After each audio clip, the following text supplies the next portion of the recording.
Салам алейкум, туғандар.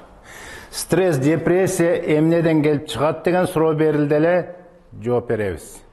Биз карап көрөлү, биринчи кандай оорулар келип атат.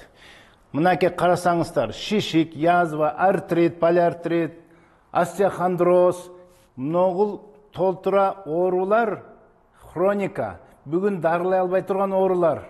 Ошол эле киста, язваларды дарылай албайт.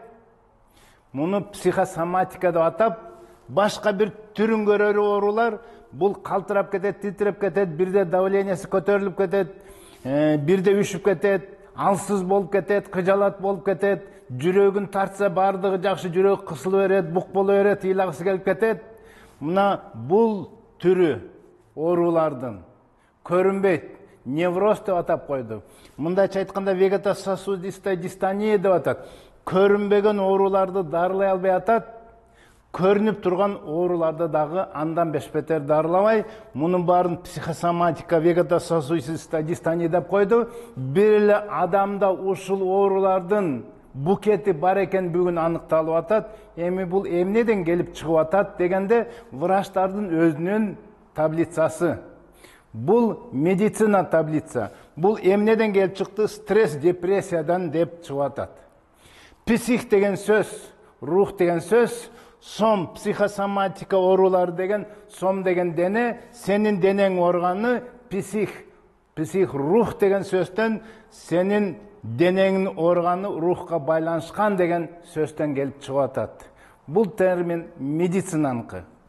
Эми стресс, депрессия алып келет экен ушул ооруларга. Стресс, язва деген диагноз коюшуп атат бүгүн медицинада.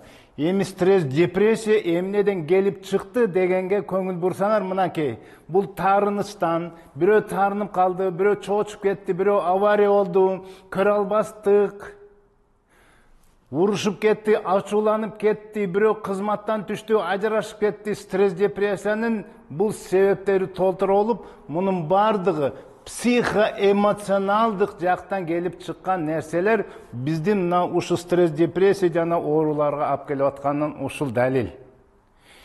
Эми ушул стресс, депрессияны алып келген психоэмоционалдык нерсе бул көрүнбөйт, кармалбайт, каерде жайгашканы да билинбейт бүгүн медицинада. Мына ушундай көрүнбөгөн ооруларды, рухка тиешелүү ооруларды жанагындай психотроп, нейролептик, успокоительный, снотворный деген дарылар менен дарылоодо ушундай жерде жаңылыштык чыгып атат. А бизде болсо интегративдик, биздин клиникада рух менен денени чогуу карап, мынакей рухка байланышкан оорулар дем салуу менен, хижама кылуу менен, шафтага эс алып олтуруу менен, психологиялык жардам берүү менен, мынакей өзгөчө дем салып Куран окуганда эң сонун абалда калтыраганы, титирегени, кыжалат болгону, агрессиясы уктабай калганы жакшы абалга келип калып, керек болсо бул жерде түрдөгөн түркүн оорулардан кутулганы бизде далил болуп атат. Мына андыктан бизде дагы да айтып кеткенин, өзгөчөлүгү эмне? Бир эле ооруну карай берип ошону баса калбай, бардык адамды толук карап, холистикалык ыкма менен, интегративдик жол менен дарылап, рух менен жана денени гармониясын чогуу карап атабыз. Мына себеби ушуда. Ассаламу алейкум.